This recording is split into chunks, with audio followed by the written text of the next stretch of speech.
Polda Jawa Barat, Jabar, menindak tegas Bribda AA, seorang anggota bidang kedokteran dan kesehatan yang terlibat dalam kasus penganiayaan terhadap seorang wanita.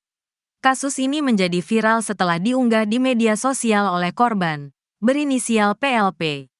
Kombes Adi Wijaya, Kabid Propam Polda Jabar, mengungkapkan bahwa Bribda AA telah ditahan sejak tanggal 24 Desember tahun 2024 untuk menjalani pemeriksaan intensif. Proses penyidikan terkait pelanggaran disiplin dan kode etik profesi Polri saat ini sedang berlangsung. PLP melaporkan dugaan penganiayaan yang dialaminya sejak Maret tahun 2024, namun baru melapor ke Polresta Cirebon pada tanggal 23 Desember tahun 2024. Dalam laporannya, PLP menyebutkan beberapa tindakan kekerasan fisik yang dialaminya, termasuk pemukulan dan penjambakan, yang mengakibatkan luka pada tubuhnya. Hasil pemeriksaan medis menunjukkan adanya luka lebam di beberapa bagian tubuh korban.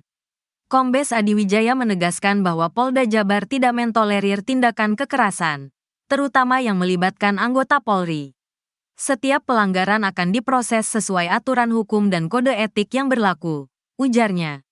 Kabid Propam juga telah memerintahkan tim untuk melakukan penyelidikan mendalam dan memastikan bahwa kasus ini diusut hingga tuntas.